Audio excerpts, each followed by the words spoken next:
Sound waves. In this section we are going to learn about sound waves, basically how to find the speed of a sound wave and sound intensity level, and Doppler effect. So sound waves are longitudinal waves, and the region that humans can hear is called the audible region or audible sound waves. That's for a healthy person is from 20 Hz to 20,000 Hz. If the frequency is above 20,000, we call them ultrasound waves or speed of sound. The general formula is V equals to F times lambda. That equation can be applied to any wave, not only for sound waves. So this equation is still valid for sound waves as well. But there are three different equations to find the speed for liquids, solids and gases. For liquids, the equation for the speed is V equals to square root of B over rho. B is called the bulk modulus or adiabatic bulk modulus. Adiabatic means there is no heat exchange between the system and the outside. So there is no heat coming into the system or no heat going out of the system. So that's called adiabatic. Rho is the density of the liquid. Square root of B over rho gives us the speed of sound in a liquid. For a solid, the speed of sound is given by square root of Y over rho. Y is called the Young's modulus, and rho is the density. The speed of sound in ideal gases. You can also assume that air is an ideal gas as well. So for ideal gases, the sound speed is given by square root of gamma kt over m. Gamma is a constant. It's the ratio between Cp and Cv. Cp is the heat capacity at constant pressure, and Cv is the heat capacity at constant volume. This ratio is a constant for a given gas, and K is another constant. We call it the Boltzmann constant, which is equal to 1.38 times 10 to the negative 23 joules per Kelvin. And T is temperature, but the temperature must be in kelvins. And M is the average molecular mass, because some gases have more than one type of gas, like air. Air has mixture of different gases. So we need to know the average molecular mass of air. So this is an example. Find the speed of sound A in an aluminum rod. Young's modulus of aluminum is 69 times 10 to the 9 newtons per meter squared, and the density is 2.7 times 10 to the 3 kilograms per meter cube. And B in air at 300 kelvins. Gamma equals to 1.4. M, the average molecular mass, is equal to 4.8 times 10 to the negative 26 kilograms. For part A, it's the sound speed in an aluminum rod. So we need to use the equation for sound speed in a solid. That's V equals to square root of Y over rho. So Y is the Young's modulus, which is 69 times 10 to the 9 for aluminum, and the density rho is 2700. So square root of that value is 5055 meters per second. For the second part, the sound speed given by square root of gamma kt over m. Gamma equals to 1.4, k equals to 1.38 times 10 to the negative 23, and temperature is 300 kelvins. So times 300 divided by average molecular mass, that's 4.8 times 10 to the negative 26.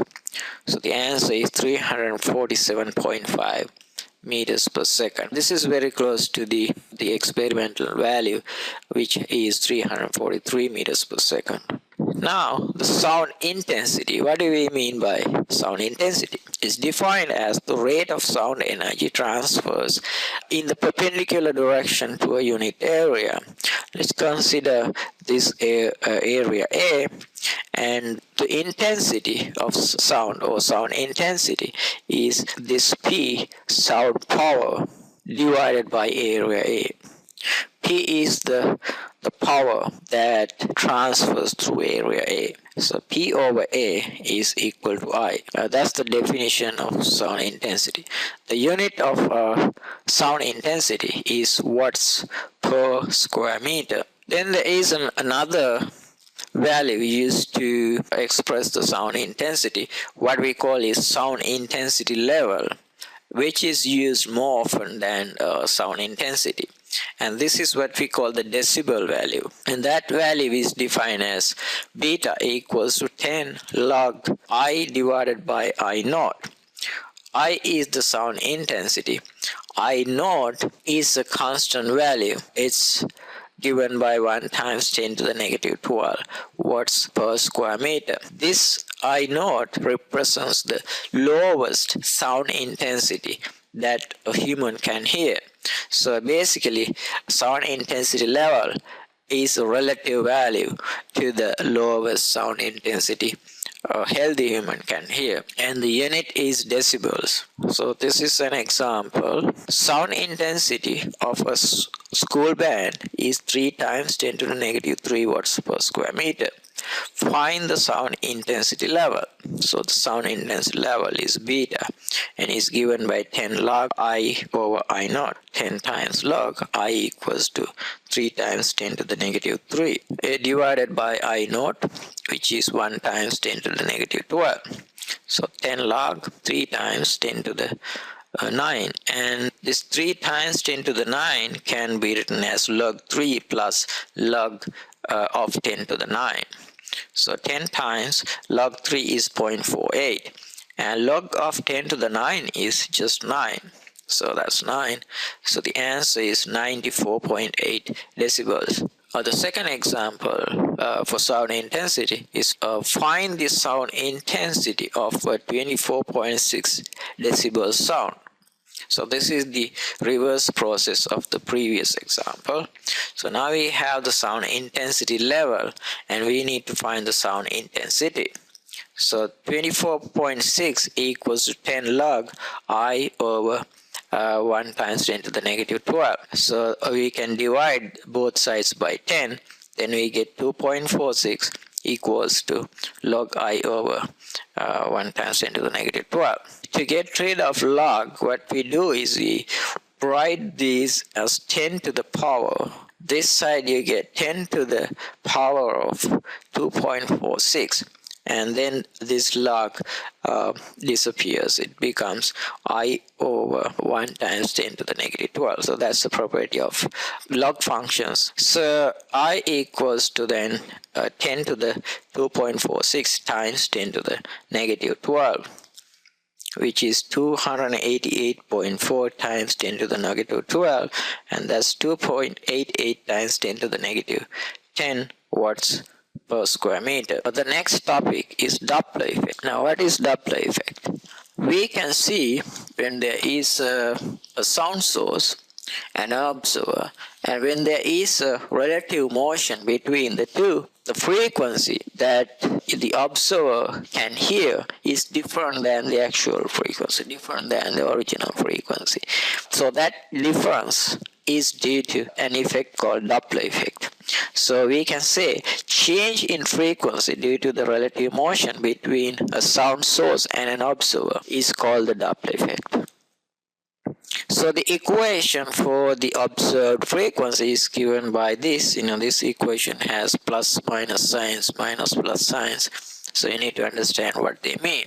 So f prime is the observed frequency and v is the speed of sound, plus or minus vo. Vo is the speed of the observer if the observer is moving, and then divided by v, that's again speed of sound, minus or plus vs, that's the speed of sound source, times fs, this is the frequency of the sound source, which is the actual original frequency that the sound is emitted. So that's the equation, and we need to choose the sign depending on, for example, this plus means the observer moves towards the source.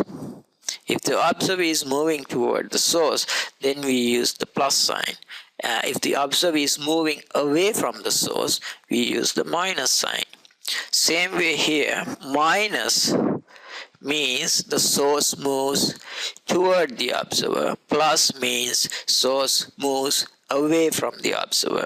we need to use either plus or minus depending on the direction of the motion of the observer and of the sound source. So we'll go over an example and see how we use those signs. A man standing at a railway crossing hears the sound of a horn of an incoming train at 400 Hz. The train is traveling at 35 kilometers per hour. Find the actual frequency of the horn. B. At what frequency will the observer hear the horn when the train is leaving the crossing? So part A, the train is coming toward the observer and the observer is not moving. He is standing at the railway crossing. So the velocity of the observer is 0, but the velocity of the sound source is 400. So this is our equation. This is the speed of sound, and velocity of the sound source is 35 kilometers per hour, and that's equal to 9.72 meters per second. And the velocity of the observer is 0. So this term is 0. So we have 343, and then 343 we use minus because the sound source is coming toward the observer. That's the minus sign. So we use the minus sign. Minus 9.72 Fs. The question is to find the frequency of the horn, because 400 is the frequency that the observer hears, which is F prime. So Fs is equal to 343 minus 9.72 over 343 times 400, so which is 388.7 Hertz. Part B, when the train leaves the crossing, what changes here is the sign, because now the source is moving away from the observer. So we use the plus sign. So 343 divided by 343 plus 9.72 times Fs, which is the value that we found in part A, that's 388.7. So the answer is 378 Hertz. That's the frequency that the observer hears when the train is leaving. So when the train was coming toward him, he heard at 400 Hertz. Now it's 378 Hertz. So he hears the difference in the pitch. Second example. A driver hears the siren of an approaching ambulance. The siren emits sound at 450 Hz. The ambulance is traveling at 45 kilometers per hour. The driver is traveling at 36 kilometers per hour towards the ambulance. What is the frequency of the sound of the siren when sound reaches the driver? So in this situation, we have both the sound source and the observer are moving towards each other. The sound is emitted at 450 Hz, and we are asked to find when this sound reaches the driver, what would be the frequency. Speed of the observer, which is the speed of the driver, which is 36,000 divided by 3600, so 10 meters per second. Speed of the sound source, which is the speed of the ambulance, is 45,000 divided by 3600, that's 12.5 meters per second. Since the observer is moving towards sound source, we use the plus sign here, and the same way sound source is moving toward the observer, we use the minus sign there. So the equation becomes V plus VO divided by V minus Vs times Fs. So 343, that's the speed of sound, plus 10 divided by 343 minus 12.5 times 450. So it's 480.6 Hertz.